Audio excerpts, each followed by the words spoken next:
Okay, well, I'm waiting for Tony to jump in here, but I guess I'll intro his show tonight. Hi, welcome to Freedom Reigns Blog Talk Radio. You're tuned in to Cosmic Blueprints with the magnanimous host, Tony Z, and a couple of other culprits hanging in the background, myself, Kate of Gaia, Santo Bonacci, and Peter. How are you guys doing? Hi, all. All right. Great. So? Good. So take it away, Tony. Yeah, good to have you with us again, guys. Lots been happening this week. It's been a bit of a busy one, hasn't it? Very much. I think that's an understatement. I think that's a real understatement, Tony, but okay. I think we just got a little overwhelmed trying to think of how do we make this conservative sounding? Yeah, it's been crazy busy. Totally. Had an awesome show last week, didn't we, with Mark Passio. I don't know if anybody wants to reflect on that initially. I thought that was just a wonderful show. Yeah, we had Boris on with Boris on Monday as well, and was that Sunday? Sunday was just this whole week has been mental. So we're really turning up the heat on the truth, and those that are tuned in, I think the ones that'll get it are really starting to see what it is we're doing, and that is just beautiful. Yep. Absolutely. All right, where do you want to start? Everyone, don't get all excited all at the same time now, I'll just sit here and twiddle my thumbs. I'm just going to go get my cattle prod and see if I can get you guys fired up. That's it. So what's been happening with you, Santos? What's new on Santos Bonacci front? At the moment, I'm heavily in editing for my last segment of Syncretism, because I had a new cameraman, and there's a lot of noises and bumps in this one, and I've just it's a real headache. It's been a week. I've been editing and taking all these noises and things. He didn't have a remote mic, so he took the feed from the camera, and you can hear everything. So not very good technically wise. Nonetheless, the information really rounds up the other two in the series. So with 12 hours of information there, I think people should get an idea of how to sync in all things.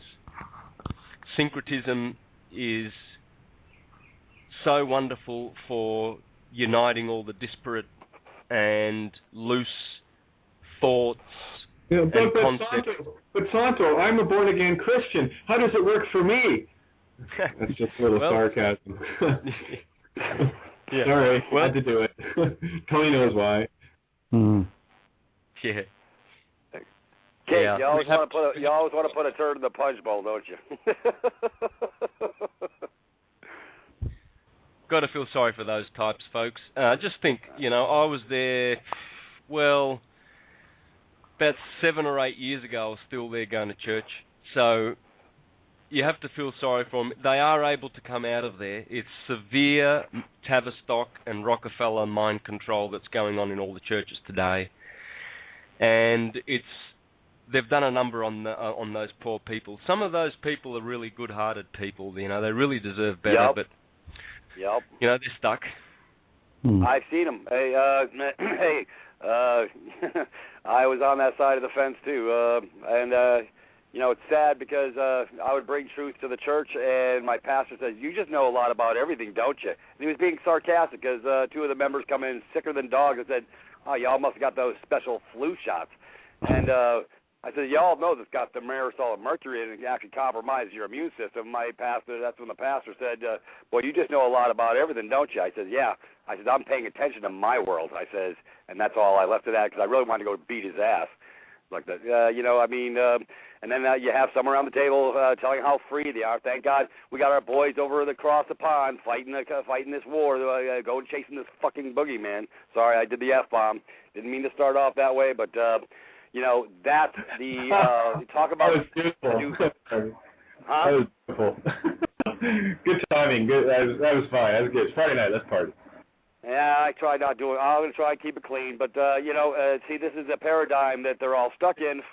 I see all these people around the table and see them subscribing to the false paradigm, and some of them were actually a little bit awake because I would actually enlighten them with little things that I knew. I couldn't go deep with anybody on anything in the church because they would go into psychogenic shock. If I really brought down the house, they'd be in mental meltdown mode. So I really never went there because I knew that most of them were still stuck in the sheep mode and the false paradigm. They actually bought the bullshit they saw on TV.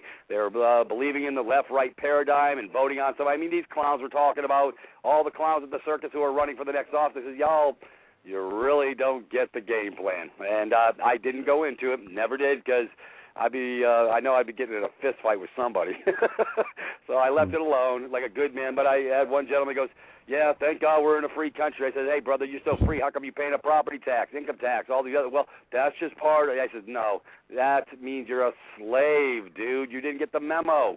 Anyways, I left it alone after that. But, I mean, this is the false paradigm that they're all wrapped around. They actually believe they're free when they're paying the dadgum fee. Folks, you're never free when you're paying a fee. Because does God send you a property tax bill? I mean, come on. I mean, let's snap out of this, folks. When you have to ask for a permission to build onto your house, permits, this, that, and the other thing, you aren't free in any way, shape, or form when you got to ask for permission. Well, the king doesn't ask for permission. So, you know, today I'm the freaking king. How's that grab you? Anyways, anybody can run with it from there. Yeah, look, if I had a chance to unwind, I could give folks hours of insights as to how Christian churches work and how the mind control is absolutely a well-oiled machine. I mean, I could go in depth and in detail on many, many subjects. Why is it that the governing bodies of these 30,000 Christian registered churches don't tell their folks? Why is it that they don't tell them, hey, you know what, we've done a bit of research besides the subject of Jesus is going to save you, all you've got to do is have hope. And we've discovered that thimerosal is actually very, very poisonous to your souls that you're trying to save, you freaking idiots. Why is it that the Seventh-day Adventists who promote health and sanitarium and Weet-Bix and all that frickin' shit, why don't they tell their moronic Seventh-day Adventist buffoon idiots that they shouldn't be taking vaccines, and the Jehovah's Witnesses and the Mormons, etc., etc., etc.? Because it's one big club of let's support Rome and taxes and Big Pharma and let's all go to hell with them. They are going to hell with the corporations, supporting them 100%. I could give you many, many instances and proofs of this. I just need to unwind. I just need time, and preparation. But I could go on. There's a lot of things. The first president of the Jehovah's Witnesses, Charles Taze Russell, he was warning back in the late 18th century, 1870s, he was warning that if you take vaccines, you cannot be saved because you are putting toxins into your body. These are man-made poisons. In 1870, guys, guess what? When he was murdered on the 30th of October, the 31st of October, which is the day you sacrifice people, the eve of Halloween, by Judge Rutherford, the second president of the Jehovah's Witnesses, the policy on vaccines changed overnight. All of a sudden, oh yeah, no, vaccines don't destroy your soul, they don't have mercury in there and thimerosal and all sorts of other shit that has been developed through poisoning monkeys and rodents and all other sorts of creatures in laboratories. No, they're actually good for you. Humans really have, Big Pharma really has your interest at heart. Take them, go and inject yourselves, all good, God is your saviour. And so you see corruption everywhere in the churches. And that's just one example about the vaccines. The other thing is, what they do in the churches, I remember, how many times would you read in the Watchtower magazine about, oh, Jehovah's Witnesses are known in every country in the world as the best tax-paying citizens. Brothers, we should be proud. We are the best. We are known as the best. And they are, because they're dickheads. Because they hand over all their sweat to the devil, the system. And none of it all, not a shred, to God, who they deny, in fact. And that's just two examples. I can go on. I tell you, I can see the mind control from this vantage point now, whereas before it was impossible to see. It's impossible to see when you've succumbed to the seductive nature of these churches. They'll be wiped out in the next couple of weeks. Rest assured. Rest assured there won't be churches after 2012, man. They're a goner. Totally. Judgment Day. Oh, bloody time, you know. I'm just, I received a book today from a friend of mine, a private copy, and it's etymological stuff, and I'm going to get the word out as the show goes on here. But it was interesting, the actual translation of the word vaccine throughout etymology, and this guy's done his homework. Yeah, so definitely something worth picking up. If you can, well, I can probably see the links where this can be got for anyone that wants to get a really powerful etymological book. I just touched on it, and oh my, words are the DNA of life. Literally, they are the burning swords of fire and judgment. And here we go. Let's see, the true science of knowing. I just want to find this one reference to vaccines. You guys will love it. What it means. Something about burning acid or something. What's the title of the book? That's what I'm looking for right now. Here, I can get that for you. It's called The Real Da Vinci Code, Etymological Dictionary, the Religious Code of Babylon, and I have the collector's first edition. It's an encyclopedia, dictionary, Pictionary, and thesaurus all in one, and it's done by Desert Owl, and that's for anyone who wants to Google the name. It's Desert, D-E-Z-E-R-T, O-W-L. Once you see how it's spelled here, though, it's an entirely different thing. Yeah, but it's yeah, I've seen some etymological books before, but this takes the cake. Yeah, I've actually seen that, Kate, as it happens. Yeah. Well, I would assume so, because the source that I got it from, you know very well. So gotcha. it was sent to me with the. With a lot of words in here that mean something to me. The lighthouse, for example.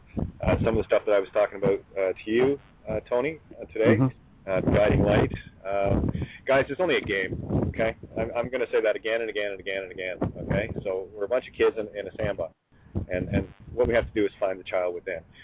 And the road out of Babylon is not that difficult. It really isn't. You got to find the peace within to find the peace without. It's as simple as it gets, you know. Because I mean, these guys that have been doing the nasties. Listen, it's not up to us to judge them. They're already judged by their actions, and there are aspects on this particular plane that are here to take those beings out particularly. It's got nothing to do with us. So we maintain the peace, and the universe takes care of business around us. I mean, all of us on this call, we've all been through the mill, you know. So, but at the other side of it, I mean, you take the blessing from it. Look what we've gained, and look what we can share. And now it's got to the point where it is about, you know, getting the peace in place, getting that pure intent, that pure child within back. And I can't stress that enough. You know, this is we're in a transition. I will say this wholeheartedly. As per my sources, we've already won. The game is over. What we're doing now is moving into a privatized aspect, not a corporatized aspect. So again, this is about maintaining the peace, and those that want to control this world are going to keep us fighting and angry at each other. You know, it's people like Anger Jones out there, rah rah, get your guns, you know, get your guns, America. And you know, anyone that's promoting any of that crap, you can rest assured they're disinfo. We come across the disinfo people all the time. If you're promoting fear in any way, that's why I cannot tolerate, or will not tolerate, rather, fear porn. There's a difference to being educated on it, but you got to educate people on well, for lack of a better term, from a childlike stance.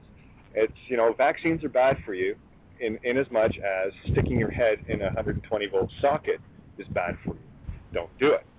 And if people want to go ahead and do it and check it out for themselves, that's their business. I'm not going to step or trespass on free will choice for someone that just, if you can't resonate with the truth that we're trying to share, that's not my problem. That's yours. And again, my reality is mine, yours is yours, and I'm going to love you regardless of what you do. It's just my thought. Anybody? Well, the facts speak for themselves. 3 or 4 years ago, when we had that swine flu attack, a whole bunch of dumb, ignoramus, caring mothers took their children over to get that swine flu vaccination over in Perth, and I think, if not thousands, hundreds of damaged children were reported, and they did a, I think they did a, what's a combined case called civil open class action. Yeah, against the producer of the vaccine. But what's that going to achieve? The children are damaged. They destroyed their children. Mothers are running in, being loving and all nice and listen to the government that tells them you've got to get your shots. Oh yes, they hear that word. You've got to get your shots. Protect your children and all these nice so-called caring words by soulless psychopathic owners of big pharma that pretend to care for little children. And through the parents, knowing that the parents have this soft spot to want to care for their children, they use those very, very powerful, seductive words, and the parents get. I was going to say, you need to hear this. I'm just reinforcing what you said. Vaccine, which means the cup of burning death. Also, we already know this, but this is from an excerpt here. Did you know that person is not a man? Well, yeah, we did. But did you know that man means a criminal and a sinner? And did you know that child means chilled and killed? Seriously, look at the word understood. Der being the in German, which is theos. Any T-H-E is theos, like theology, right? So that's when they want you to, do you understand? They're asking you, do you ungod yourself? Basically. Yeah. Oh, for sure. That's how they've turned the beautiful, angelic, Anglican, English language into the devil's language. It's a two-edged sword. They've turned it. This Saturnian bar organisation running out of London. They've turned English into a trashy, disgusting language of spellbinding vomit. But really it's a language of angels, as I've proven in my astrotheological presentations. No other language on the planet can really bring the language of the stars to our minds than as English does. English is just quite exquisite in doing so because it's angelic. It's about the angles. In fact, when you open your history books, you'll read there that Anglican or English came from the Angles and the Saxons, and the Angles are the angels, the white angelic angels, you see, supposedly. But nonetheless, the point is it's Anglican, it's angelic originally from the angles of astrology. And this is why, you have all these words like deacon and orison and all these words that go back to astrology that are still found intact perfectly in the English language. Well, it's like the word deacon. You just said the word deacon, like it's spelled D-E-A, right? So it's dia or dios, God, con, right? Which can mean with or, for or against, basically. So, yeah, every word has magic in it, and people are just throwing out curses and spells willy-nilly. They don't know what they're saying. I was also going to mention as well with the compass, the division of the ankles. It's the set square and the compass being the division. Well, again, look at Saturn. You can SA. You can have it as, depending on what sound. They changed the sound of the vowels back in the 1500s as well. So you can take Saturn. A good clue for that is we used to say Uranus, and now we say Uranus. So it's your anus or you're in us. Now look at the word Saturn. You could say it, change the sound of the A to the hard A, which is an A sound. So you could have it Saturn, and also the sound SE in Latin, pro se. SE means himself, herself, itself. So you can look at Saturn as himself, herself, itself, turn. So literally turning us against ourselves. It goes on and on. It's crazy. It does, and this is the power of language that many consensus types do not investigate, and to their detriment. What we must do when our mind is activated is to look at the containers, the words that we use. Look at every letter, look at the numbers that correspond to the letters. A always corresponds with 1, B is 2, hence the word both. Beth is the Hebrew equivalent, and it means both. It literally does mean both. C has the value of 3, D is the value of 4, etc. And then when you see how they combine these beautiful words with their numbers, powerful thoughts are created. And this is why the word Ra is so important in theology. It's still there in the English language, and the letter R is Resh in Hebrew, which means the head. So it's the starting point of all things. And then Aleph, is the bull in Hebrew. And so you've got Ra. It's such an important word, and this is why we get radio, radius, and all those words that I've presented in syncretism. That's why they appear there, because Ra is this vibration that emanates from Isis, from the stillness, which is responsible for the universal mind thinking. And this is how words are projected from the stillness of Isis. It is words. This is why the Bible says that the Word of God is so important, and Jesus is called the Word, and the Word was made flesh. Because in cymatics, when you study cymatics, and you see how sound can change physical matter just by changing the frequency, and then you realize that we live in a system called the solar system, which is all about sound and light. Then you realize that sound, it's just cymatics. Those 7 orbs are placed in their placement in the helical solar system. They are placed in there, and they all emanate their own particular sound and vibration. And it's those sounds that is the Word. That's the Word, the Logos.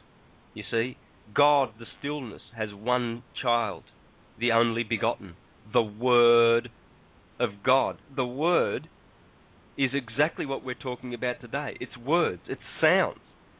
Why are we making sounds to communicate? I mean, you got to think about that one. Why do we have to make these sounds? And we recognize them because we're educated and in what they mean. So you guys can understand me. It's not like I'm speaking Japanese or Italian. So we all understand these words, but why are they coming into our ears by sound? And we rely so much on these senses. There's much more communication beyond the senses. We know that. When you're in love with someone, all you've got to do is look their way, and you can tell them a million things just by your look, just by being next to that loved one. A mother doesn't have to say a whole heap of words to its baby, newborn baby, but it communicates love. There's no doubt about that. And so these words and containers, we really need to stop and spend a lot of time thinking about them, looking at them, always in meditation, contemplating what the letter R means, the letter S. S has a very, very powerful, it's the serpent. That sound is a very powerful creative force, and Saturn makes that. That's Saturn's sound. If you could listen to Saturn's vibration, which we can't pick up with our ears, you would hear it saying, and the Sun, on the other hand, is saying, all the vowels. Yeah. Interesting stuff. Yeah, an interesting quote from Maximus from the 5th century Rome. In the years to come, the people of conviction will need to become bilingual. And there's that B again, right? The two, duality. And of course, duality starts in Taurus, right? The dividing line, drawing the line. Yes. Yeah, well, there you go. You just expounded on what I said. I said B has the value of 2. There you go, and there you have both, and you also have bi, 2. Well, it's like the word cymatics, right? Again, I hear things before I see them, so I hearsay or heresy or hearsay. That's why they call it heresy, right? Hearsay, because you're actually looking and listening at the same time. Where was I going here? Oh, the word cymatics, PSI, right? Pounds per square inch. Go figure. Cymatics. And you can break all that down. Psi is spirit, right? 23rd letter. And again, any sound, any word that has a sound of phi in it, which is a golden ratio, it's like the word fight. You know, it can have an equal and opposite. Fight, F-I-G-H-T, is, you know, our common understanding of, you know, raising the dukes, you know. Or you can spell it P-H-I-T-E, right? So phi-T, which is I guess the creative force of love, right? Or the golden mean, right? Phi is the golden ratio. So the golden ratio in love is what you really need to be fighting with, right? So just again, just trying to get people to start hearing and seeing outside of their normal English boxes that they've been trapped in for who knows how long. You know, this is the language that divided us. We're speaking the language of Babylon right now. We're finally returned to it. This was the tongue that separated us. And I think out of sheer necessity, other languages were created that became codes to protect us long enough until we got strong enough to get back to using English with a full comprehension and understanding of what it is we are saying, and dispelling those words, taking the actual letters and symbols and numbers and shapes all the way back to the flower of life creation itself, because that's where this is all drawing its power. So that's been nullified. You can't copyright or claim creation itself. So sorry about your luck, guys. The spells are busted. And these churches and all the rest of it that have been manipulating the masses. Many of these people, and you're right, Santo, are really well-meaning people that are truly following their heart, and they've been duped into a literal translation, thinking of a very mystical book. And there's enough truth in terms of the literal that it can convince anyone that, you know, to be loving. I mean, the whole idea about it, you know, this, what they're trying to convey is this unity and getting people back into that love, truth, honor, and peace mode. Unfortunately, when you take the book in its complete sense, and I know you've read the whole book, I've read the whole book, you know, we can work on the truck now, we have the manual. But, and that one, by the way, goes out to anyone that hasn't read the book. Don't quote me anything from the book until you've read it front to back. Because quite frankly, you're when people quote from a Bible without actually having read it, and get and understand the mystical side of it, they are literally ensnaring themselves with their own illogics that were painted on their canvas by somebody else at a very young age, and they've just decided that they can't be wrong, and they cling for dear life onto something because, you know, here we are, gods fearing lack and loss. I mean, Ian Zungold had a beautiful essay on that. If you go to Mayan Magic's webpage and check out Ian, the late great Ian, his essays are phenomenal. Great eye-openers for me a few years back. Amazing. Again, carry on. Yeah, these people that quote the Bible and are stuck on the letter of the word, they are already warned in the scriptures that the letter of the word kills and the spirit of the word enlivens. I mean, how simple is that? And yet they still go around, oh no, the Bible says, it says this. See, look what it says here. They pull things right out of context. I mean, I was doing that when I was a Jehovah's Witness. My God, how much did I do that? Wow, I can see it now, of course. But But that's what it means. You don't get those letters and take it literally. You do not do that. That kills. And the Bible actually warns about this. In fact, I'm going to pull up the scripture so that folks can go to it. Give me a tick. Give me a couple of seconds.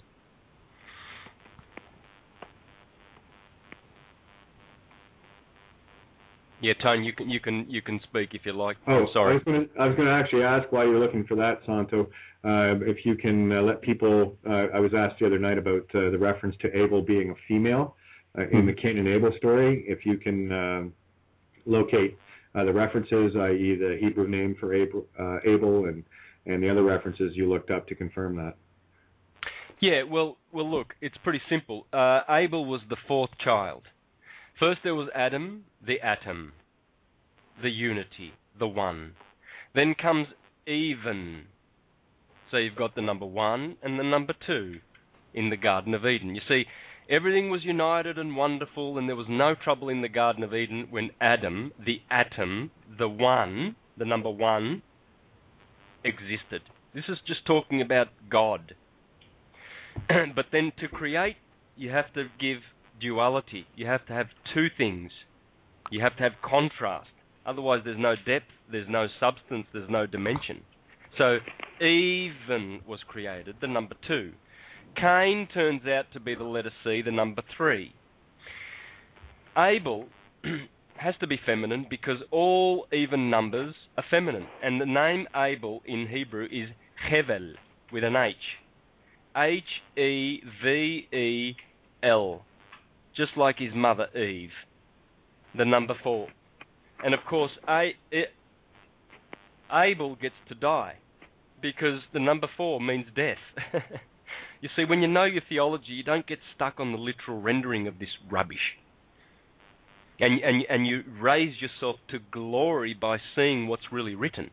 I made an illustration the other day, I think it was on Blog Talk with you guys, how the 1970s song by America, Horse with No Name, I mean, 90% of people who know nothing about psychedelics, they would think that this guy was slightly crazy going on, you know, riding in the desert on a horse that doesn't actually have a name and literally trying to decipher the words literally. Well, if you're going to do that, you will never understand the song. It'll just be a pretty song. But of course, it has a higher meaning. It's talking about the horse's heroine, right? So, and all the experiences that he saw and all the wonderful things that happened on this trip of heroin that this guy had, he describes them in the song. And so the Bible is the same. If you're going to, think, oh, how did that happen? Cain kills his brother. My God, they were perfect back then. How could they go killing? This is awful. Oh, no. And this is what the churches are stuck on. They are stuck there in that mud of interpretation. This is moronic. It's just absolutely moronic. As if God's going to write a literal story. Because, of course, they think that God wrote the Bible. This is how dumb they are. It's a book about God. It's not by God. It's about, and it's not about the God that they've created in their construct. They've constructed a God that, in my opinion, is Uncle God. The benefactor. When that good uncle comes to visit and he gives you all these.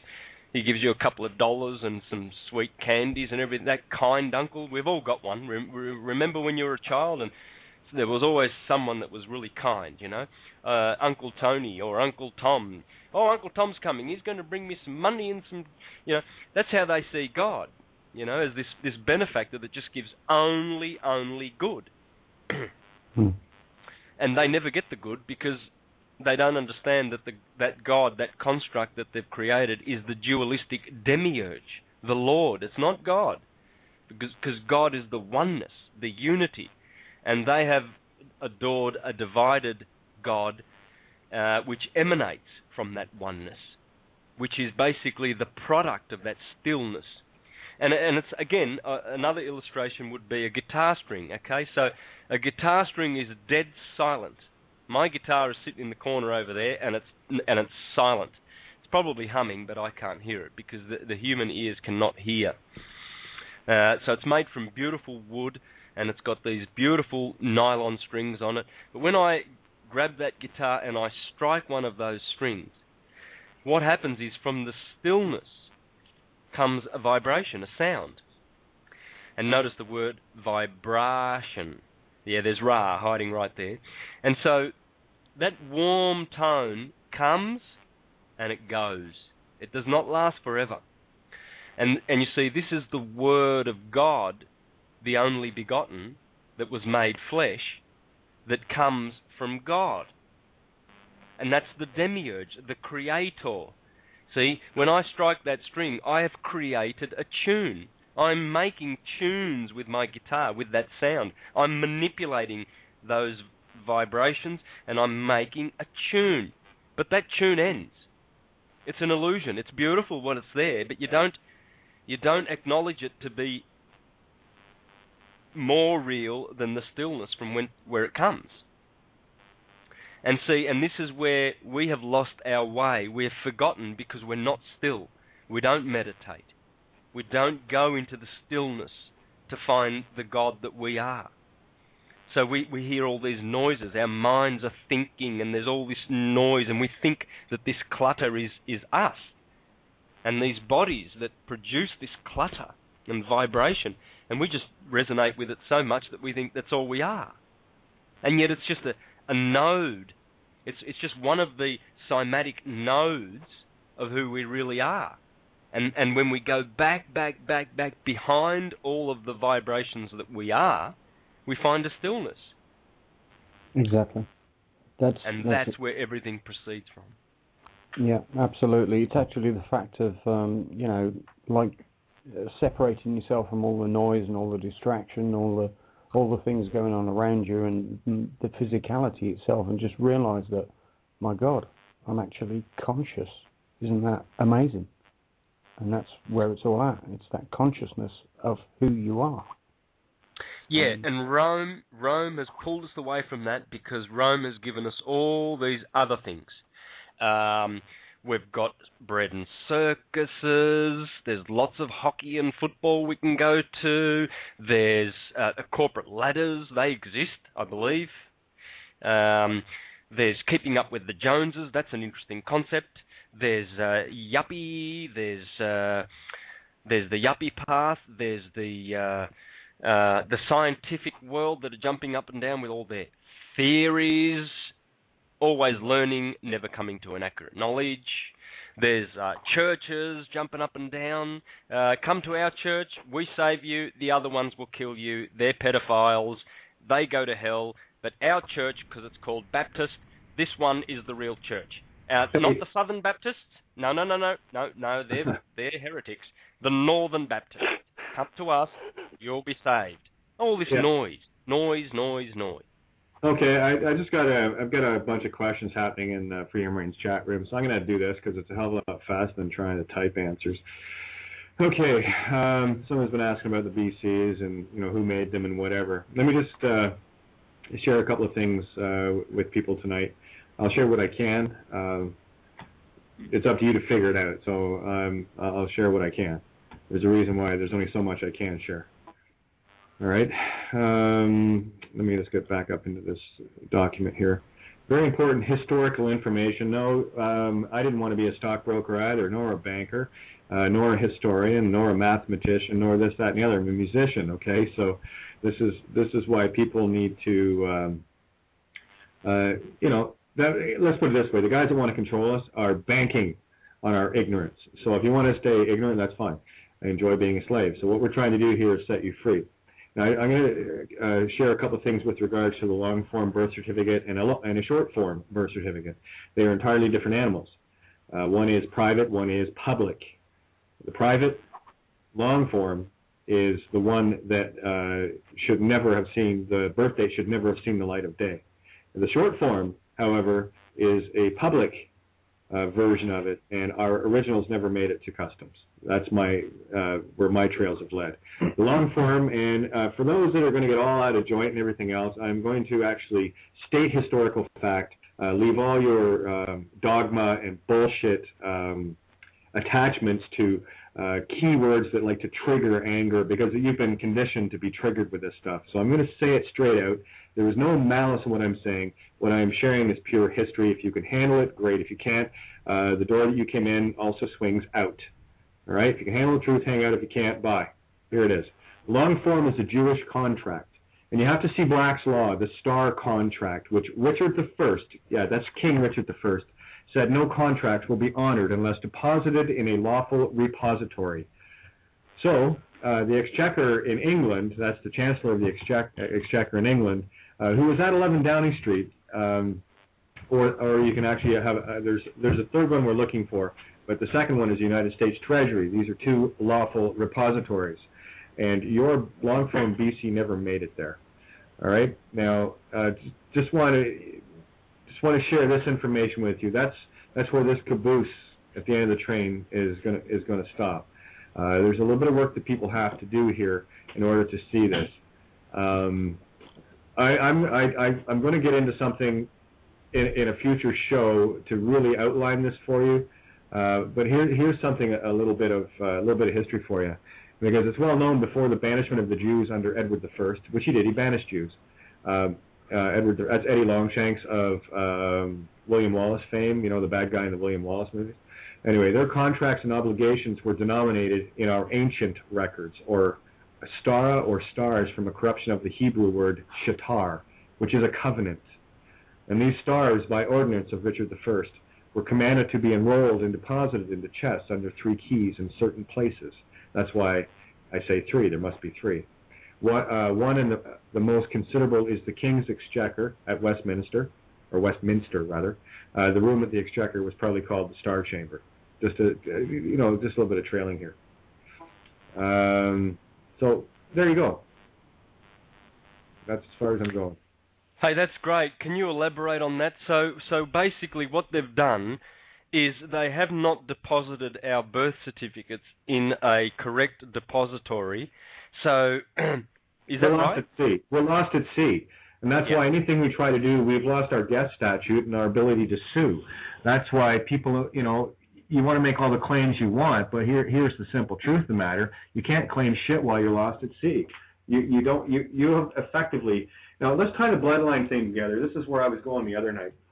The bloodlines, again, under Edward I, the bloodlines were claimed through nobility or heraldic, coats of arms, where you had families like my former family name, which was Thompson, which is of the nobility line.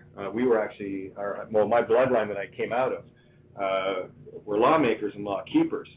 And what they did was, when they had these lords and nobles and all these high-ranking people in all these different families sign on to the king's rolls, more or less, what they were doing were signing over allegiance of that bloodline, that name. So effectively, since the time of Edward I, we have all been related to the governments, which means they can claim us as their kids, as a relative. And until we claim back our bloodline prior to the family heraldic, which is, hey, listen, the blood that runs through my veins is mine. And I'll tell you this right now, the DNA line that created this bloodline was already well established before any piece of paper or any law was passed.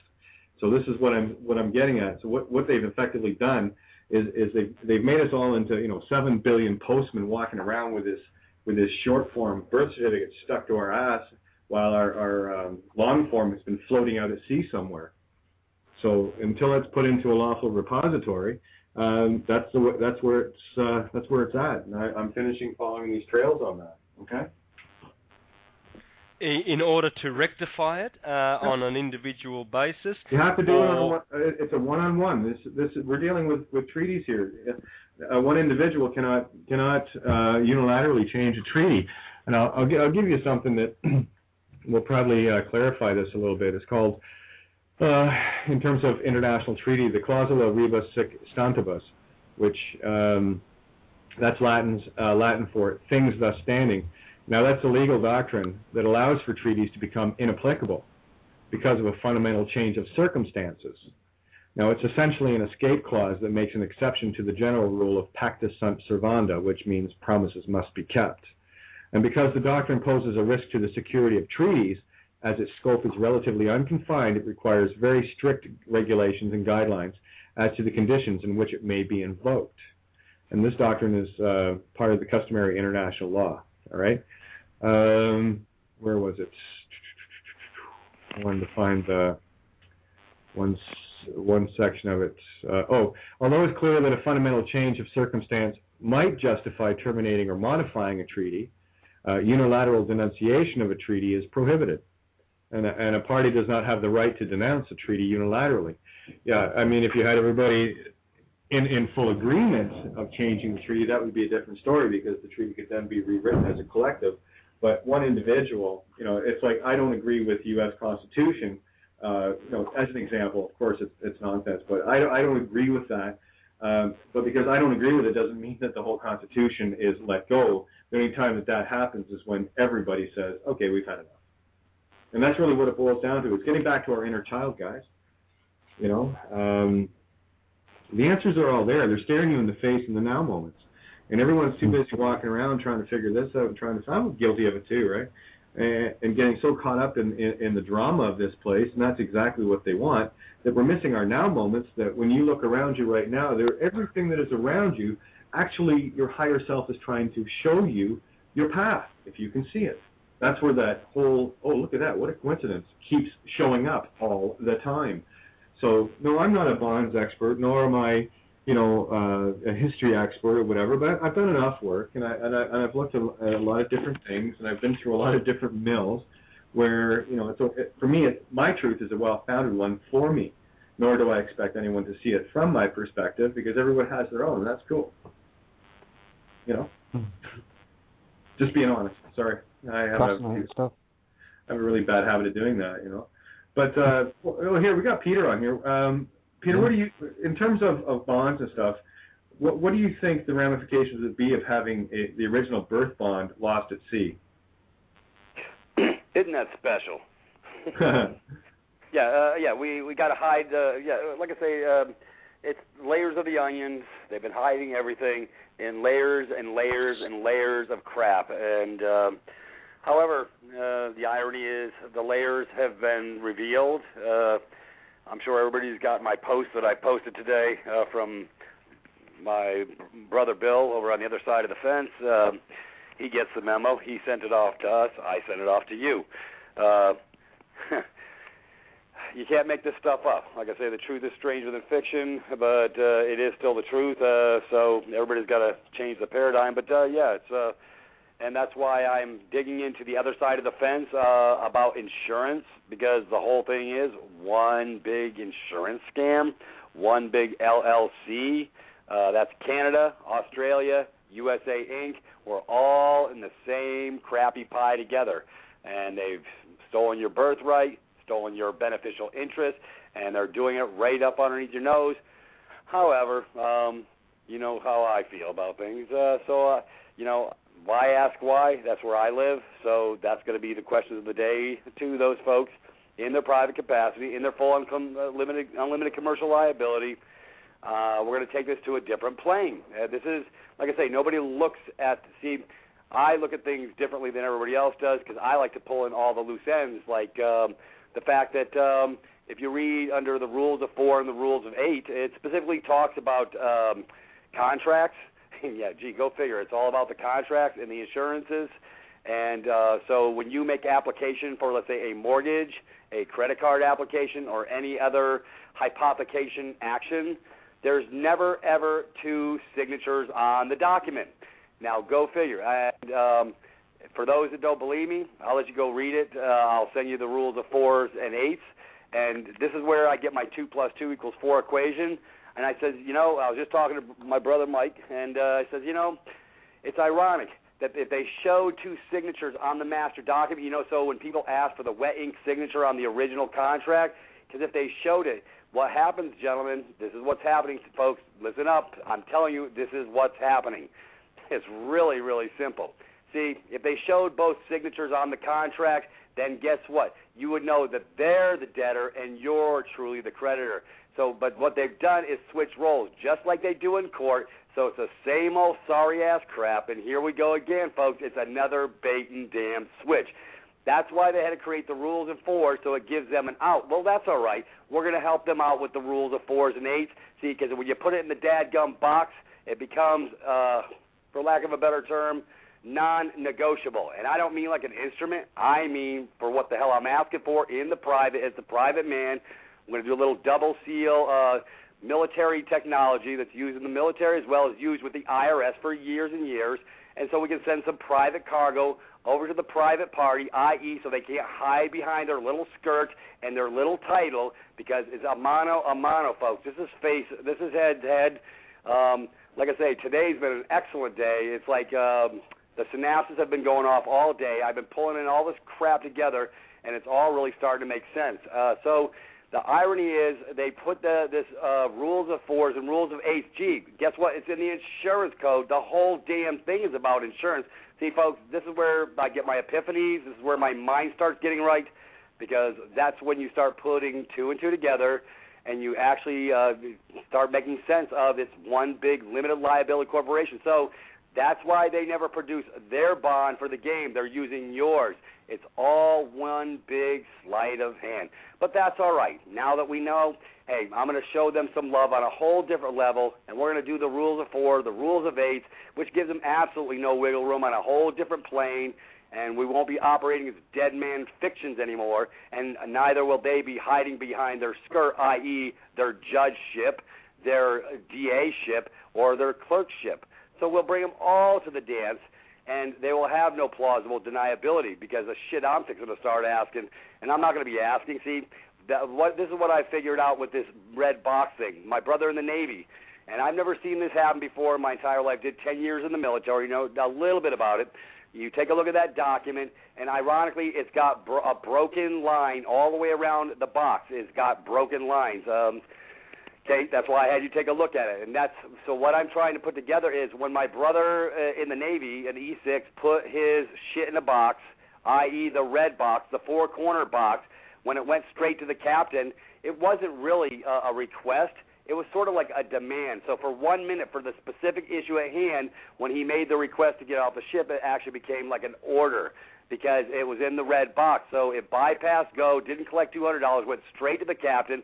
All the monkeys in the middle that sign off on these military actions, because we have to ask permissions for crap, because we're slaves on the plantation in the Admiralty as Navy sailors. So for that instance, for that time slot, for that specific issue, when he put it in the red box, this is my 2 + 2 = 4 equation, it no longer became a request. It actually more or less became like an order, a demand. So the contract became non-negotiable. So the request that he was asking was treated as like an order. That's how I put it together, because I've never seen a captain call a man to the bridge within 12 hours after putting his paperwork together, and it's a one-pager, folks. And when the captain got it, he was asking him, when do you want off the ship? Not, can you get off the ship? What's with the noise? Oh, that's me. Sorry, Peter. Oh, okay, you're killing me. Now I lost my train of thought. I forgot where I was. You're going to have to remind, where was I? Sorry, I was just defending you. No, it's... Within 12 hours, he was off the ship. It was a one-pager. Right, it's right. It's called a request sheet. It's a military. I actually have it downloaded on my computer.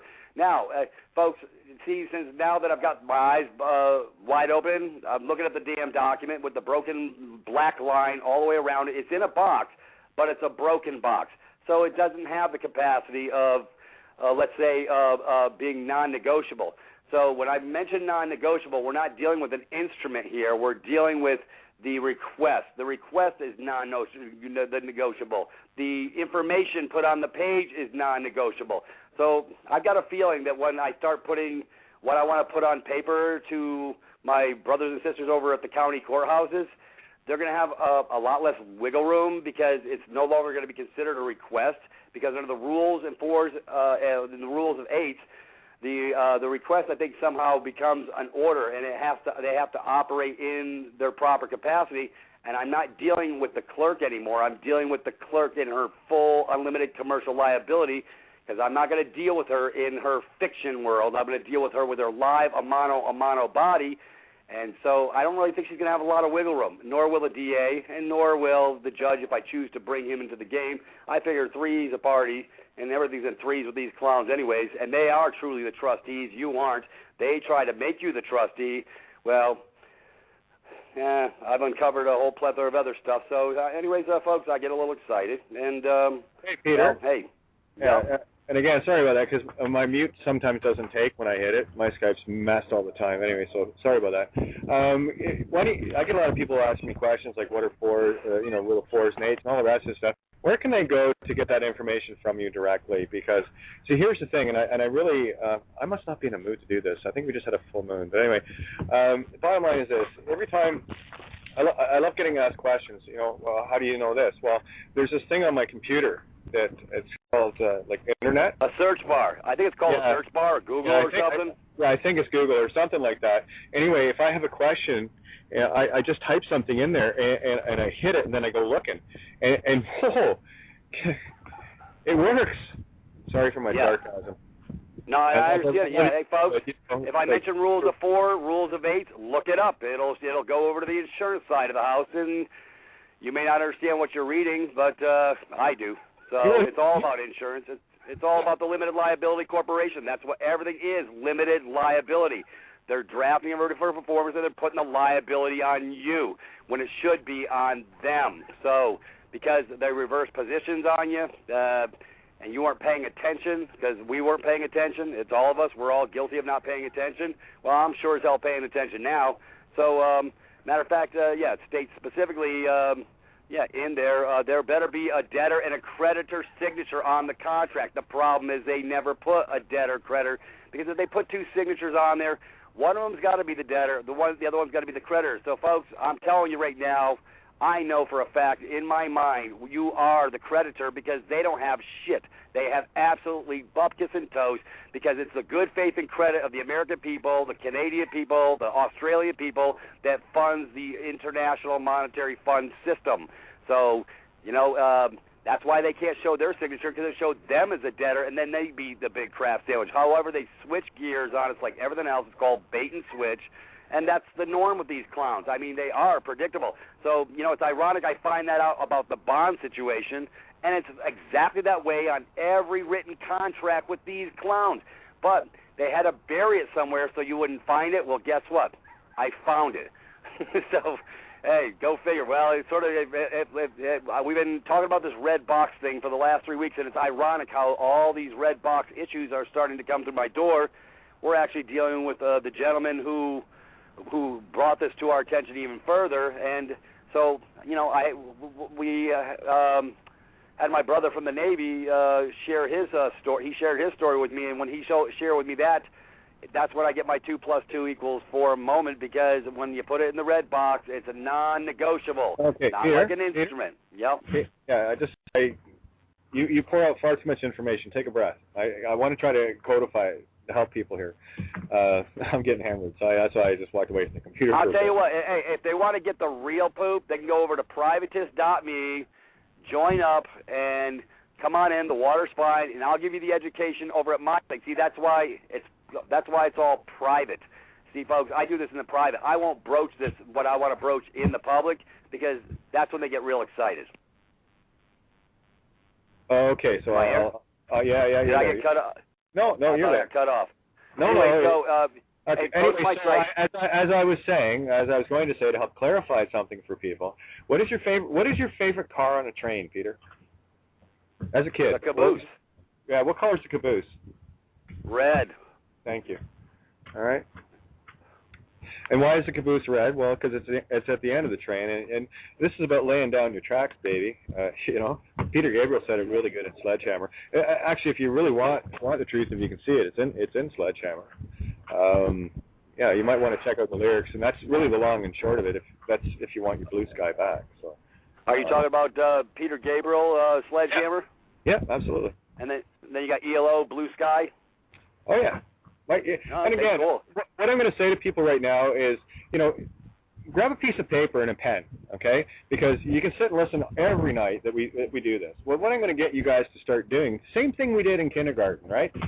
We were given a piece of paper and some crayons, and we were allowed to be creative with it, okay?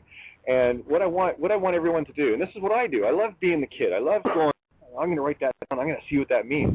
And I go and you know, maybe a few key phrases that I've tossed out tonight, like the long and short of it. You know, maybe the caboose.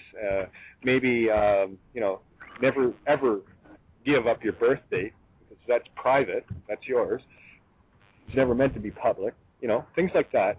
Trying to think of other little keywords that might, you know, get you to establish issues. Everybody's got issues. Yeah.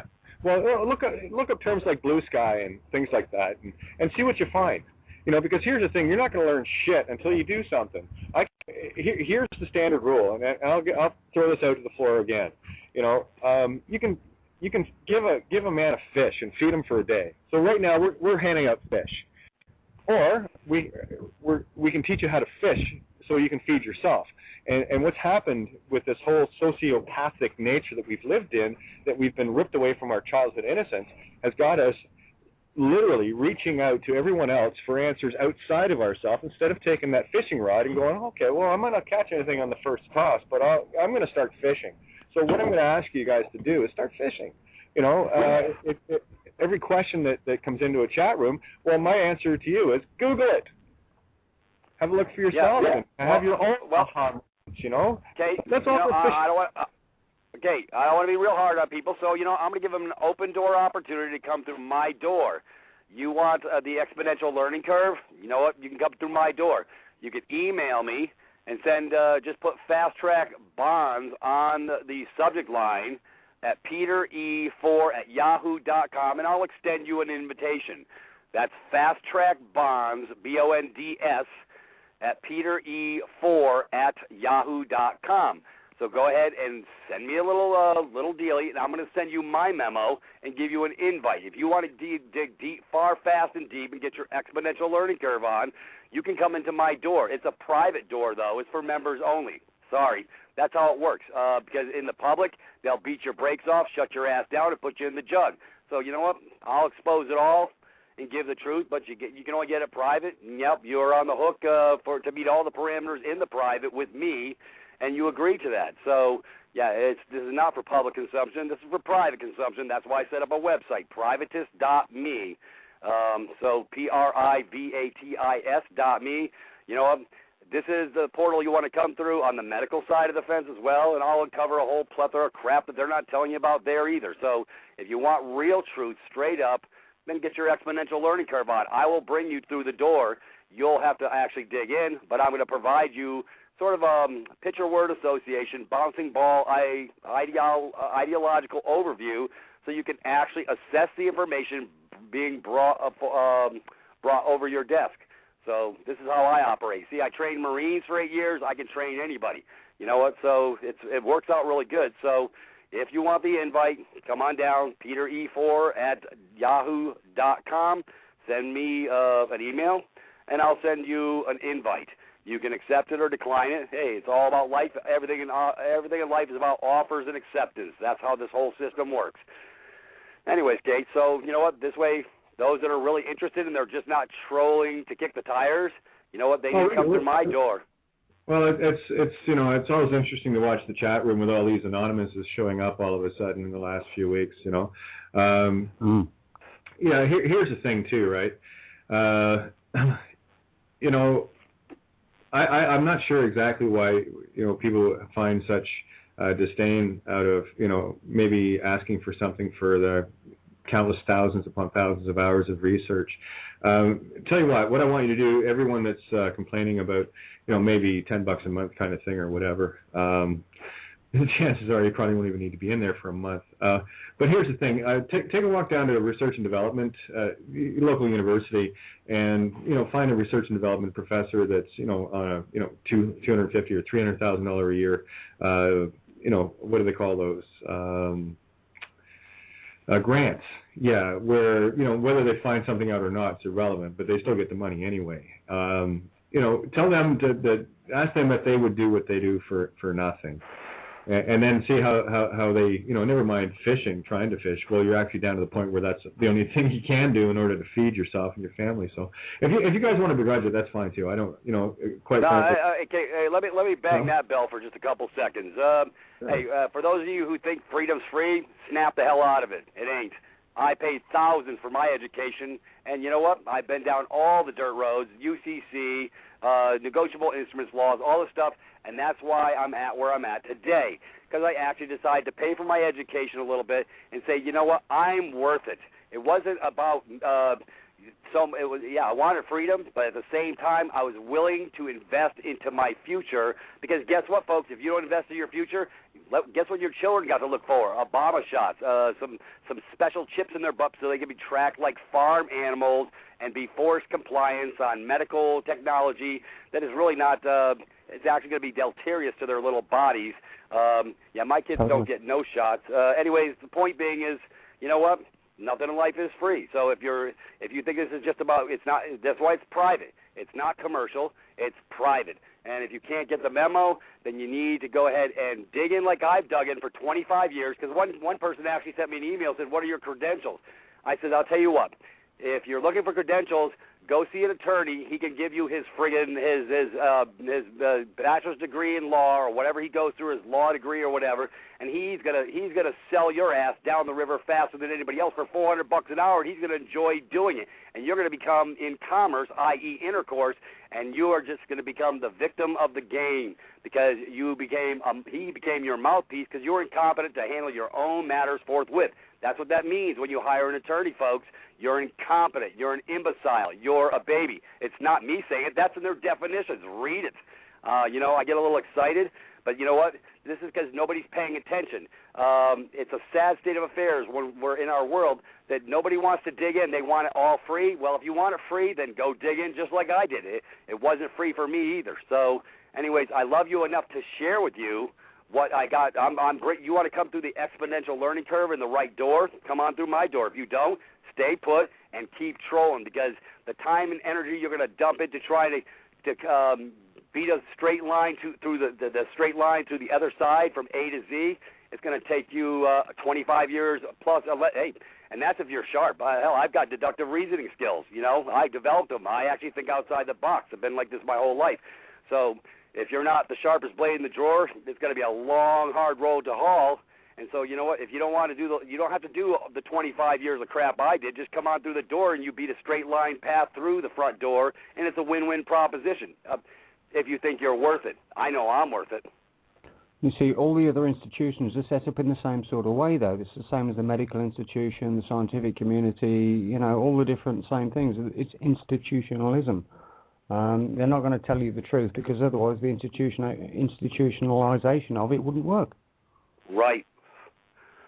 Just like Big Pharma, Big FDA, all, matter of fact, they've got doctors actually writing up their BS assessments on these new medications being brought out, so they pay some shill to come write the study up and saying, he's getting paid by the big scumbags that be, sort of like Project Pink and all that other crap that people actually buy, the Susie G. Komen run for life. What a crock of crap. And you got the CFO of that company making $750,000 a year, and they're not putting really crap towards the so-called cancer.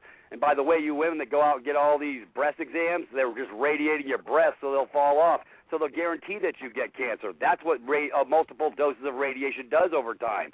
But they won't tell you that. We're going to help you. Yeah, we're going to check your cervix and make sure that nothing's going wrong there, when there's multiple dirt cheap alternatives that can fix all these issues with cancer anyways. But if nobody looks outside the box, they're stuck inside the box. They actually buy the white coats. Matter of fact, I was on a phone call with my brother from Chicago tonight, and his sister's in the hospital.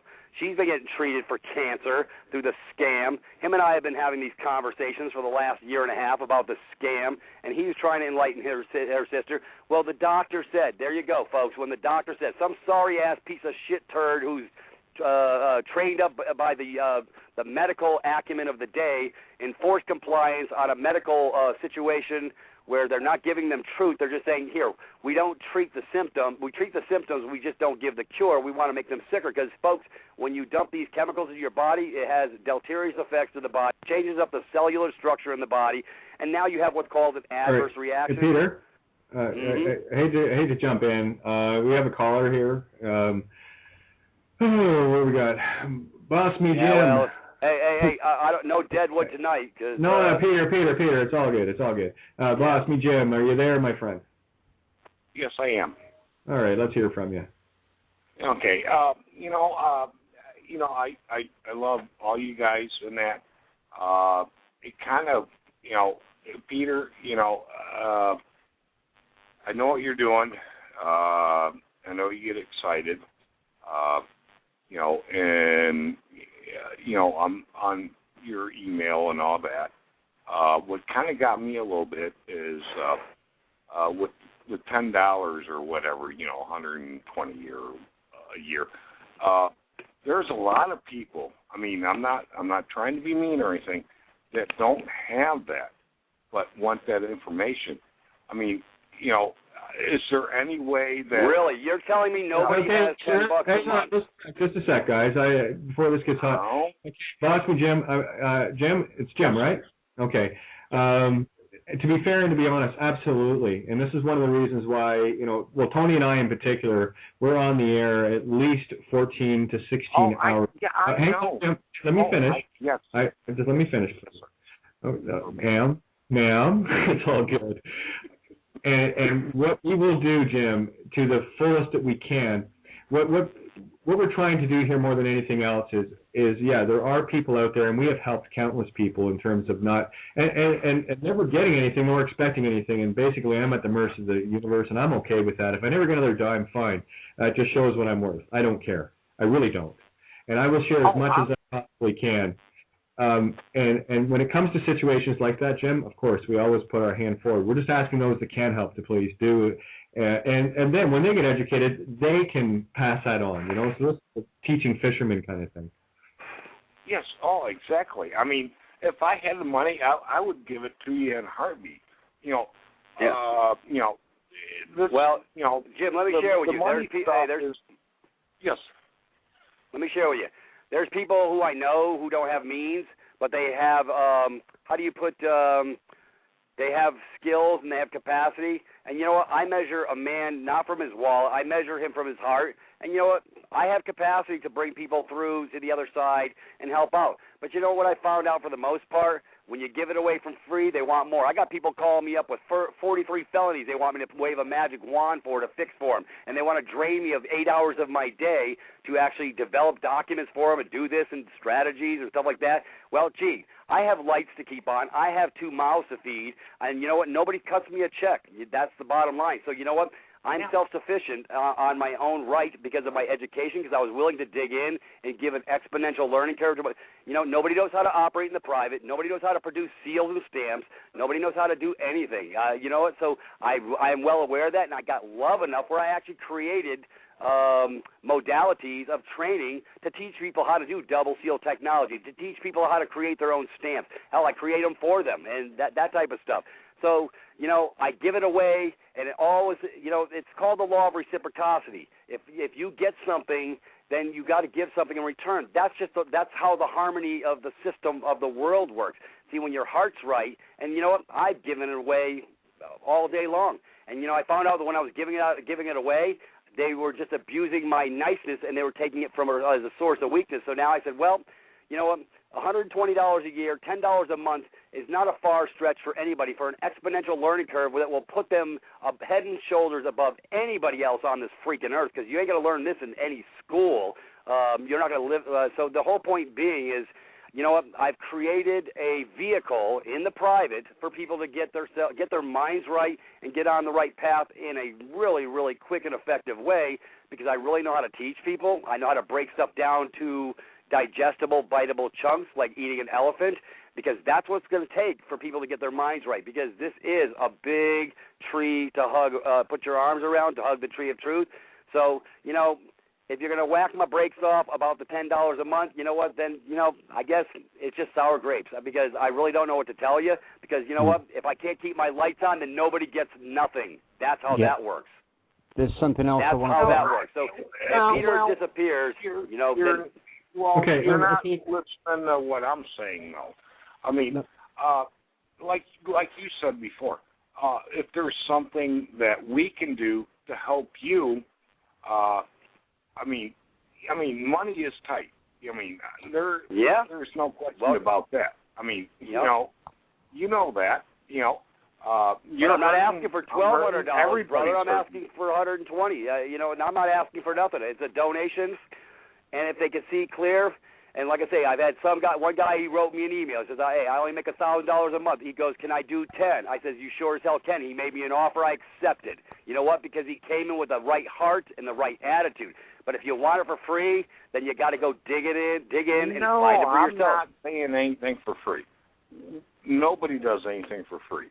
Did I say that? Like I say, if I was financially independent, I would give it away for free, and then everybody gets in the door for free, and then you'll have your tire kickers, your whiners, your bloggers, and all this other crap giving their. All right, guys. You know what? Okay, I've had enough. I'm not going to talk about this anymore. No, I don't want to talk about this anymore. Peter, you're absolutely right. You're good. I'm sorry. I mean, I wasn't trying to. Jim. It's all good. You don't have to apologize. It's all good. This is exactly why I don't even like bringing this up, because it always opens up a can of worms and it becomes a sandbox of kids fighting, and I hate it.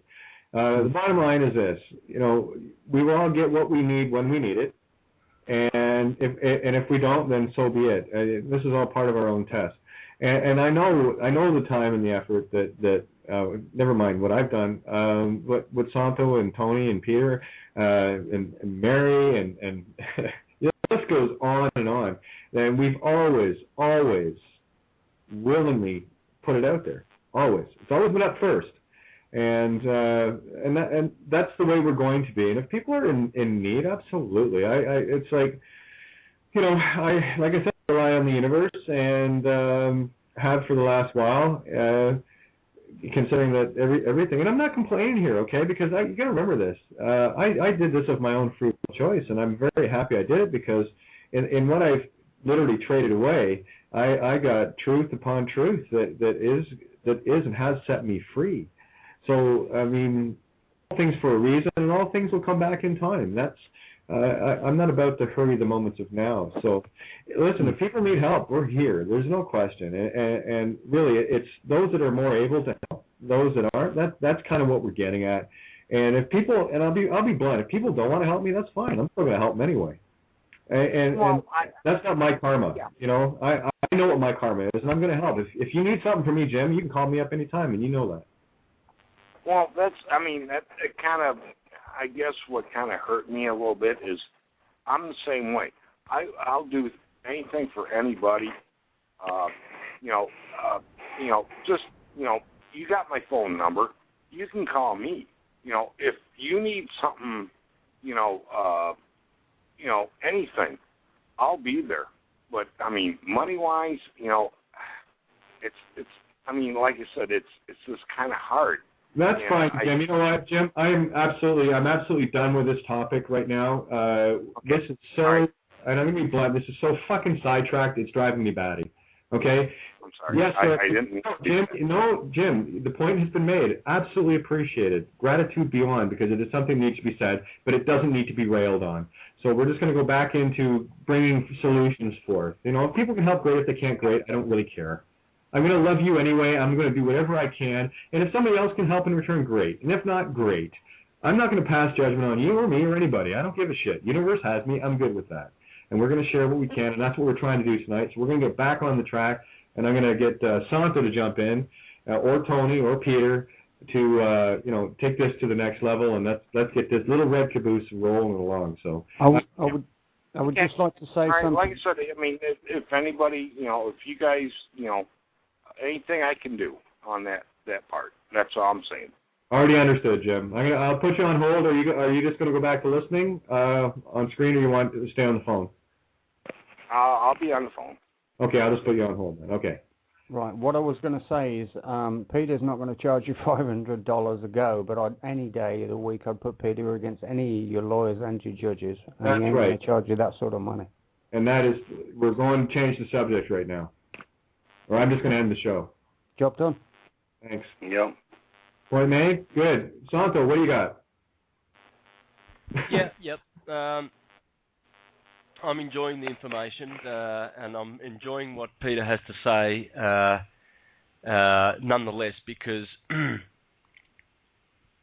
as Tony says, the value of this information is, it's not doctored, like your lawyers and so forth. So the value of this information is just absolutely precious. And I know that when I put my presentations out, I'm giving them for free. I don't have a donation button. I don't have any of that stuff because what we're trying to do is affect a great change in the world.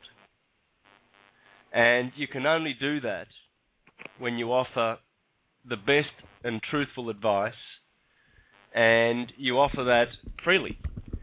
Of course, here we are. We've got to get bread and stuff like that, so that's good too, and people understand that, and that's beautiful. But we do get looked after, and that's good. I get looked after, nonetheless. And so this, it's good that it's discussed, and we can move on. Yeah, what's your take on the December 3rd lineup with Orion and the three pyramids? Yeah, I checked it out. It's spot on. It'll be Saturn, Mercury, and I believe Venus, if I'm not mistaken. But they do actually sit on top of the pyramids, respectively, the Cheops, the Kephren, and the Mycerinus, all in line. It's going to be a show. They're already lining up, actually. The configuration is already in the sky. So it's worth watching. I've just posted a video on the Mayan science and the Mayan alignment. I'd be watching that one. A great video that I've posted. And folks, what's going to happen on the 21st of December 2012 depends on us. We are going to see how good we are, because we are the ones with souls. And the controllers do not have souls. They are psychopaths. And they have been thwarting our growth and our new creation of paradise on Earth. They've been blocking us from that for a long, long time. But we are gods. We are sons of God. We are children of light. We are children of the sun. This is why we have souls. S-O-L, souls. The U is not really pronounced, is it? Soul. And that's deliberate. We are sons. And they are jealous of our souls because we are different. They are interlopers. They are parasites. They feed off us. We don't feed off them. They want our energy because we are precious. And we are returning to our pristine, precious state, guys. And how good we are will be seen on the 21st of December 2012 and thereafter. We will see how good we are as creators, because we're creating it, and it's coming. Santa Claus is coming to town, and he's going to check the list and check it twice to see who's naughty and nice, all right? So, yeah. This is the whole thing, guys, and this is why it's so critically important that we find the child within. We've got to go back and remember that child within, because that's what was stolen. Our innocence was stolen. And if you want to see that anytime, go and check out a 2 or 3 year old when you hand them a box of crayons and a big sheet of paper or some sticks and glue or whatever. And come back a little while later and see what's been created. That is the pure essence of creation, and that's what was stolen from us throughout this educational system of indoctrination of the schools all the way up. They train you from a very early age, literally to be good 9-to-5ers. Okay, the only difference between school, primary school and working 9 to 5 is you don't get a morning and an afternoon recess. You might hang around the water cooler a little bit more than you should, but the simple truth is they've got everybody. I was talking about this the other night about school uniforms, and they've got everyone into that uniform, that one form, 4M, like the boxing of the mother of creation, 4M, form, uniform, okay? And that's what we have to get away from. And the only way we're going to do that is to start dancing our dance, start doing that which resonates with your heart, instead of, feeling the need to go out and have to pound out, 40, 80 hours a week. I know I did it. I'm putting in more hours now than I've ever done, but the difference is now I love what I do because I know what I do is my dance and I'm making a difference.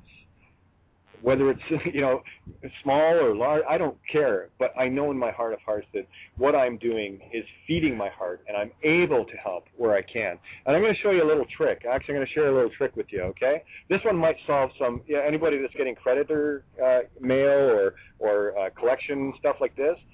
And I'm going to put this out for everyone listening. If you want, I can go through the different, the order of how this works.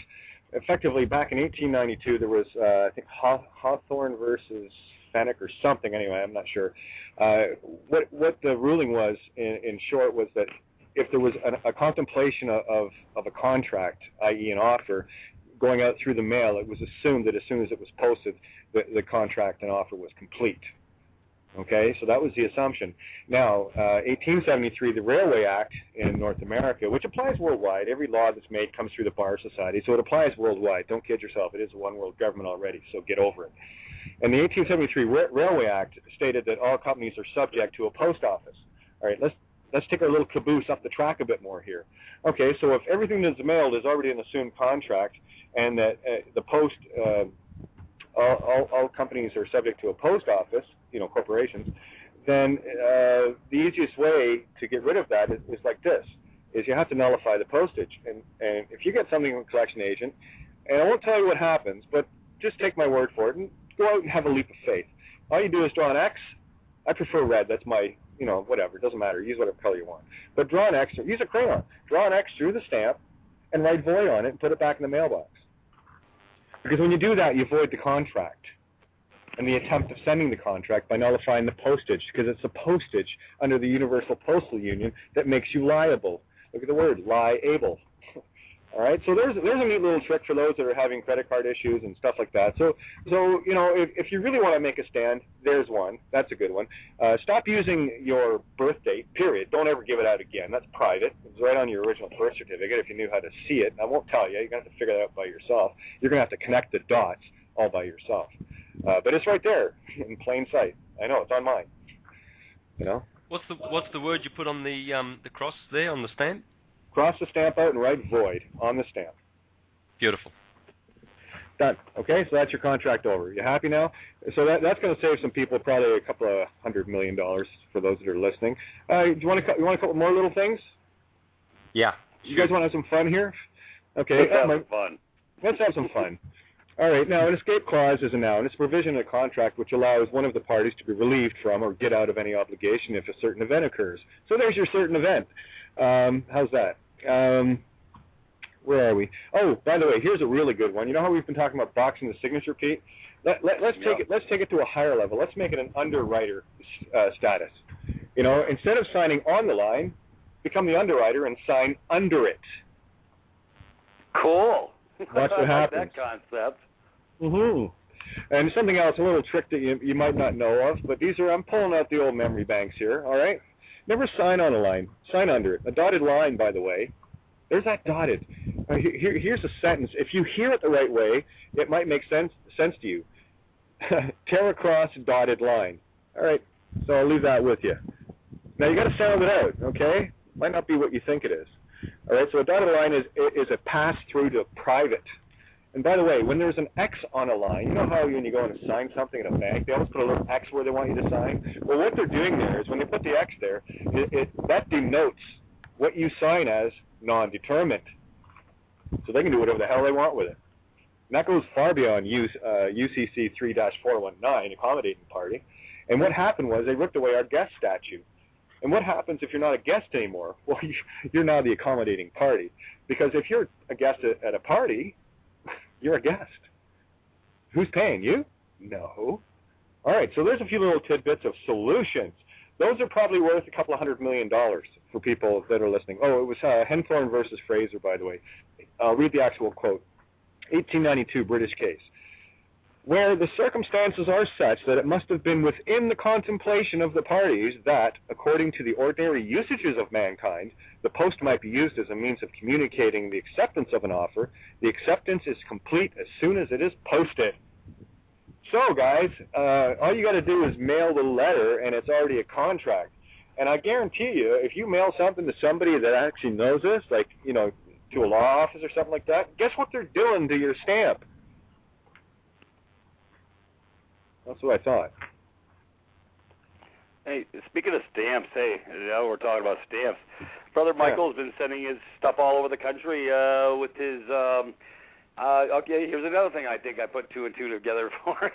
Today's been a really beautiful day, day of enlightenment. It's like, yeah, that full moon is really getting the electromagnetic flow going in my brain. Brother Michael's been, he's probably sent 60 things through the mails, through his special stamp, and gee, it's got a pass-through account number on it, and it's ironic that all of it's getting through. Not postage stamps, his private stamp in his private capacity, using his underwritten, those red digits on the back of your Social Security card, which is the pass-through account. Gee, now it's ironic. Yeah, he got one over to Australia, and they were in a state of shock, and all they had was the one stamp on it, and it was from the Brother Michael, Michael Joseph, Divine Providence, and the package actually got to Australia. So he's been doing this now for the last 8 weeks because we wanted to field test what we were doing, because that's what we do. We don't mind testing things. And all his mail's getting through. It doesn't matter if it's going to a corporation or not. It's getting there. So I believe the pass-through account has everything to do with everything. That is the pass-through account for. So I'm working on something else as well. I'm not going to get into it here because I'll create a crap storm. But I'll let Kate know what I'm talking about later, and I'll probably let you know, Santo. So I'm going to field test this. I'm not afraid of no ghosts. So, you know, hey, it's time to check out all sides of the coin. Thinking outside the box is where we have to live, folks, because if you're inside the box, you're 6 feet under. Oh, by the way, I'm getting some people in the chat room. Okay, I'm going to say it one more time. I'm going to see if you guys get it this time. It's as simple as this. So lose your left brain, Kane. I got to think of something really clever to write as well. Take an X, put it through the stamp, write void, put it back in the mailbox. Done. Moving along now. Yeah, Point made? simple. Oh, by the way, did you know that a mute must be found not guilty? Silence is golden. That might tell you something. Just keep your mouth shut. The only thing that's going to get you in trouble is your mouth. And I have a living example of that and why they wanted me to be silent. The last time I appeared in the courtroom, they were trying to protect me by finding me not guilty as according to my silence. That's why a judge can't hear you. And they're telling you I can't. When they say that they can't hear you, they're protecting you. They're actually claiming you to be a mute. Take the hint. You know, instead of beating up on everything and everyone, thinking that they're all crooks, they're not. You see, that is the mirror of yourself. If you're at war with them, then you're at war with yourself. And I would suggest that maybe you find a different sandbox to go beat up other kids for and steal their Tonka trucks and Barbie dolls. My sandbox is really peaceful. If you want to play with a Barbie doll or Tonka truck, by all means, if someone is using it, just like they taught us in kindergarten, if someone is using it, wait till they're done playing with it, and then ask if it's okay if you can. You see, that's how children get along. That's how children learn to get along. They don't end up beating the shit out of each other in courtrooms like we all have been doing, and I'm as guilty as, I went in once. The other times I was in because, well, I was chained. Kind of had no choice, but there you go. I only willfully walked in once, you know, and that's because I was trying to clear up a mistake. That was 2.5 years ago. So, you know, I've learned a lot since then, but what I'm sharing with you guys tonight, and what Peter's sharing, and Tony and Santo, you know, carries a lot of weight here. And I've got lots of these little things, and I'm gonna talk to Deatra and get her to rip down that donate button that's on the page there, because I don't want anyone to think I'm getting anything, because quite frankly, what I do get, you have no idea how much I appreciate it. You know, there are things that I actually have to take care of in order just to keep the stuff that was stolen out of my house in a storage unit. Okay, and basically what's happened is everything that I have got has went to that and to put a little gas in my car, so that I can get out to help people. So there you go. And by the way, I know, Terry, you're listening. I love you so much, my Gemini kindred twin you. The little tidbit I gave as far as the creditors and what have you, the collection agent stamp, envelopes and stuff, that's what I'm going to be passing along to your friends that emailed me that are going to be at that little private function we're holding up at your place. So if you want to pass that along to them, I just haven't had a chance to answer the email. And but anyway, that's pretty much that. So yeah, if you're getting these crazy notices in the mail, just throw an X through the stamp, or whether it's a actual postage or one of those postage printed, it's postage paid, right? Doesn't matter. That's the contract. So just void the contract, throw an X through it and write void, and throw it back in the mailbox, and don't worry about it. Okay? There's things that happen behind the scenes you don't know about, and this is the leap of faith. This is being the kid going, gee, I wonder what it's going to be like if I do that. It's like going down that big slide for the first time, not quite sure you were able to do it, and you did it, and you were really happy because you did. It's like taking that really big roller coaster ride for the first time and shitting yourself as soon as you went over the top. But after about the 10th or 15th roller coaster ride, you're kind of going, well, this is boring, and you go looking for a bigger roller coaster. So there's a good start. There's a good entry level for you. Okay? I think that's fair, don't you? Awesome. Yep. Yeah, I'd like to hear a couple of comments from you, Santo, on what's just been said, mate, if you don't mind. Yeah, I like the comment about staying mute. Have you seen the videos where a very awakened gentleman is recording his transits through customs? Where they check your where they tell you to wind up the window, and they've got all the gates there, and you're going from Canada to the US, for instance, or Mexico to US. And he's filmed this. It's only like a minute. And the first guy comes to the window and he says, have you got anything to declare or anything like that? And the guy just says, I think he turns to the guy and he says, what's your name? Thank you. And that's the only thing he says. He opens his mouth to ask, because he is the king, asking, what is your name? You're coming to me, you moron. I'm in my car. I'm a free individual. I don't work for free. I am free. And then the guy says, have you got anything to declare, or something like that? I forget exactly what he's asking. But the guy insisted that it was just a check. But the person in the car remained silent. Then they called someone else, same question. He remained silent. He asked for their name, wrote it down, thank you very much, and remained silent. Then the highest authority there at the what do you call this? My mind's... Anyway, the highest authority, the third person comes along to check for passports and ID and what have you. The guy remained silent, and then they just turned to him and said, right, you're free to go. There you go. The police, when they pull you up, all they want is for you to condemn yourself by talking, because you are belligerent immediately. You are an inferior officer to them, and that's all they want. They just want you to talk. Anything you say will be held. Anything you say. Doesn't matter what you say. So just remain mute, guys. Don't talk to them. Never talk to the police. You don't have to. You're the king. They are inferior officers. They're foot soldiers. You're not. You're the king. Yeah, it's silence is golden, and the sooner people get this, the better this world is going to be. Because if you're silent, there is no controversy. There is no debate. There is only a belligerent, and it's the cop or the judge. Let them be belligerent. You stand in peace. By the way, I should share something else with you guys regarding mute that I looked up. Here, one sec. Very interesting case. It's mute of malice. And let me just go back to it here. Got the wrong one here. Oh, where are we going home? There we are. Before you go on with that, Kate, I just wanted to ask something.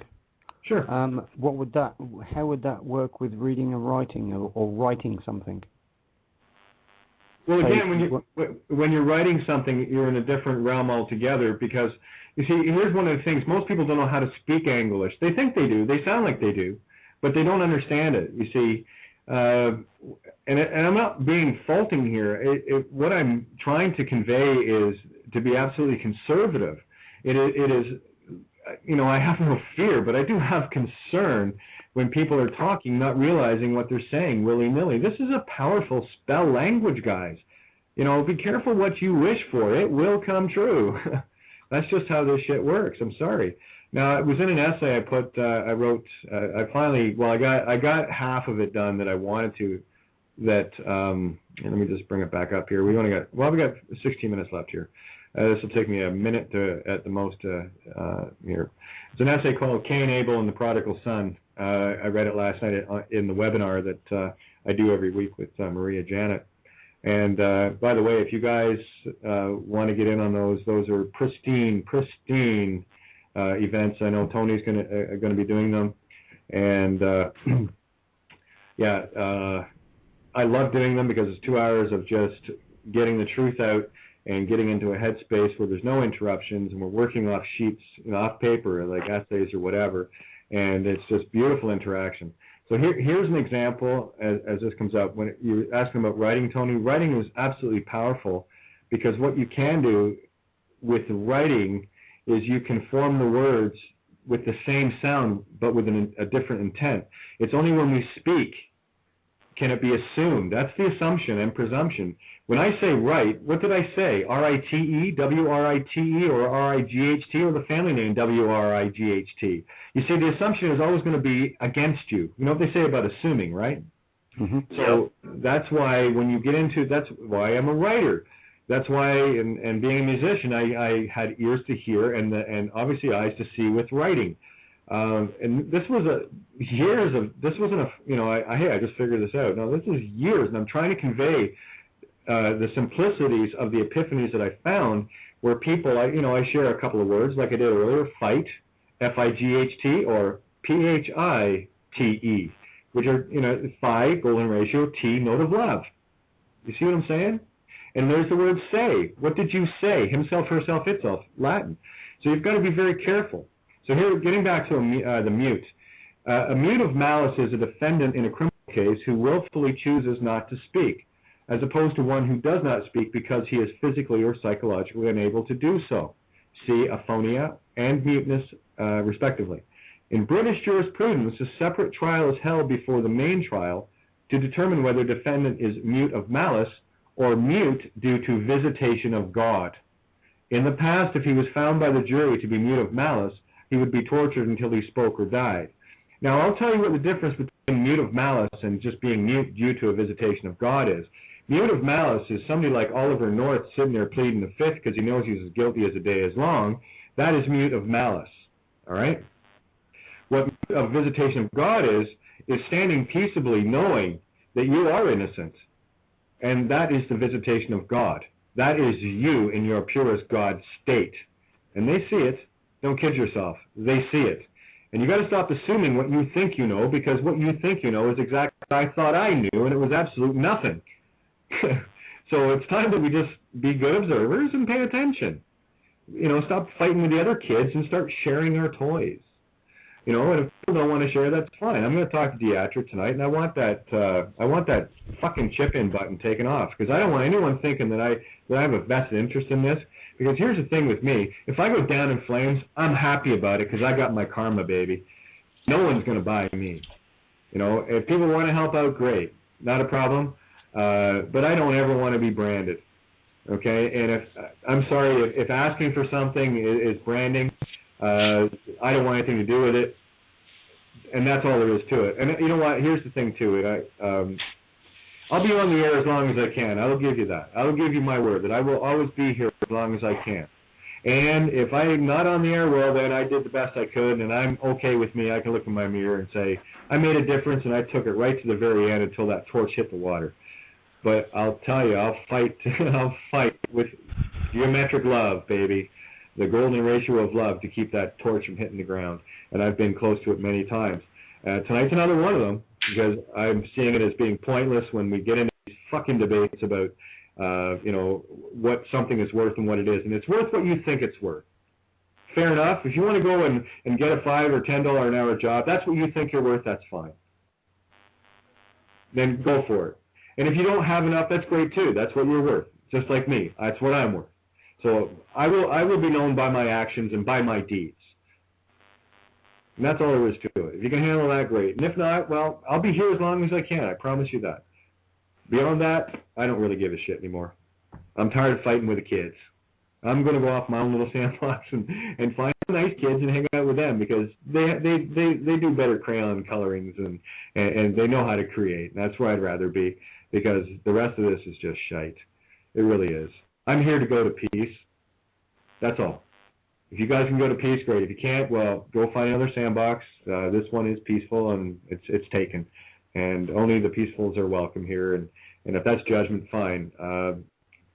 If someone's going to smack me in the face and kick me and punch me and all the rest of it, sorry, I'm not judging that individual by saying go away. You know what I'm saying? So go away. Door's open. You came in through it, you came through it. I don't care. And if I'm here, great. If I'm not, great. I don't really care anymore. I see the game as I need to see it. And I'd rather be the mute. Because obviously most people, I've had so many little debates lately with people, and it's like, I'm just tired of fighting with, not me, it's like, I'm tired of trying to keep the peace where people are trying to beat the shit out of me, and it's like, I've had it, so that being said, what you've got in this panel tonight, I got to tell you, between Tony, Peter, and Santo, leave me out of the equation here, but between those three, you're dealing with more fucking brain power than you've seen in a lifetime. And if you don't think it's worth anything, that's your call. And if you can't do anything to help, that's fine too. You're still here, you're listening, then pass the word along. That's all we're asking. This is a pay it forward. It's always about paying it forward. And what I'm doing now with what I'm doing is this is my way of paying it forward. That's all I can do. It's all I have left to do. So there's my happy note. Take it from there.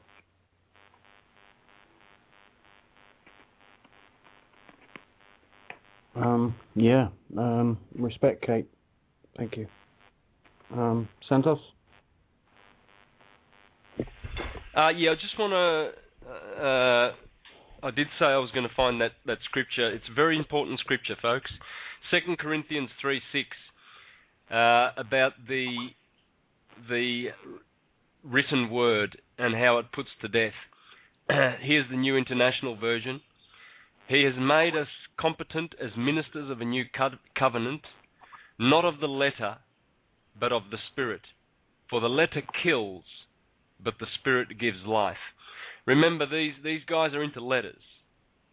They put their words and their spells on paper. And there's a reason for that. It's deliberate. Because they're conjuring up an evil spirit through their papers, because they are sorcerers. They are a coven of witches, soulless, and they love feeding off souls. They love it. I mean, imagine that you've got no soul and you're always in a condition of dying. You're always in a condition of darkness, and you need light. So you bring light bodies into your courtroom all the time and feed off them and steal their money without them knowing, putting them into jail and getting sadistic satisfaction from it because a soul has been silenced. And this is what they do, guys. They kill with the letter of the law rather than the spirit of the law. We are the ones that understand the spirit of the law. We see beyond the written word, you see. So this is why it's so important to understand words and how they have put a negative spin on those words. In fact, they have a whole industry where, they spin words. Spin doctors get paid a lot of money to write ads and promotional stuff. And man, it's a sick world. It really is sick. But folks, the reason why we are together on this panel having these conversations is because we're going to make a difference. And the listeners are going to make a difference. And we are going to create, from these thoughts that we are sharing, the new world that is coming. Failure is not even, it's unacceptable. We cannot fail. The fact that we're alive is evidence that we will not fail. We are the ones that we've been waiting for. But we need to have these conversations. We need to talk and learn and understand and share and expand on our knowledge, because that, in the end, that's what consciousness is. It comes from the root word to know. And ignorant people that don't know are unconscious. And so here we are, the conscious ones, and we're being dictated to by animals that are unconscious, that love the letter of the word and kill with it. And we're going to turn that around. And in 3 weeks' time, we will know how good we are. And we're good. We've got souls. We have the soul, the sun. We're children of the sun. And in fact, the sun is our portal back to cause. The earth is not. We have fallen from the Garden of Eden, which is the Son, Jesus Christ, the Saviour. It's real science, what's in the Bible. It's not that hocus-pocus shit that they teach you. Jesus is going to come in the clouds and save you, Ned Flanders. Yeah, run along. Run along. Astrology is from the devil. Yeah, run along. Good little boy. Good church boy. But see, this is what they're really hiding from you. They hate the sun. That's why they put chemtrails out there, so that we don't get the rays from the sun. But we are going back through the sun to our pristine, unconditioned, conscious state. Hallelujah. I mean, that's the whole plan from the beginning. It's never been different. This incarnation in this miserable place where we have been enslaved, this is just kindergarten that we've got to get out of, and where we are raising our knowledge and our consciousness to get away. And all those little tricks like being mute, crossing the stamp and putting void on it.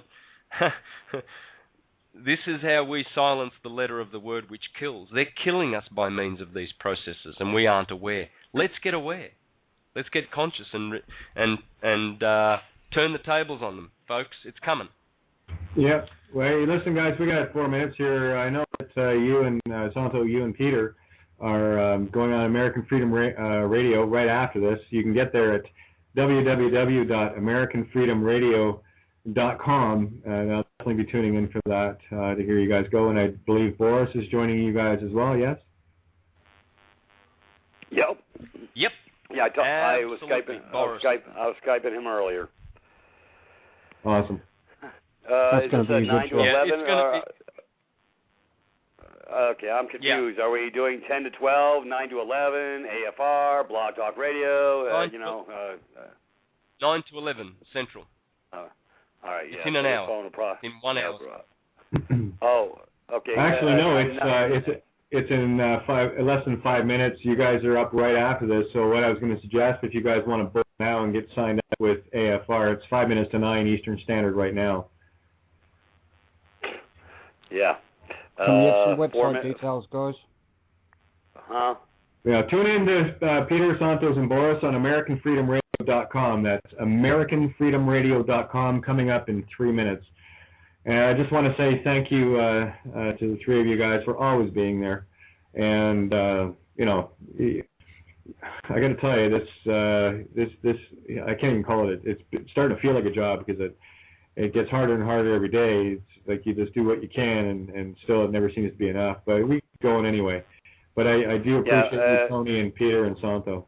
You have no idea. Of course, my white phone's taking a dump. I hope I got a dial-in number off the computer, because I won't be on that call if I can't.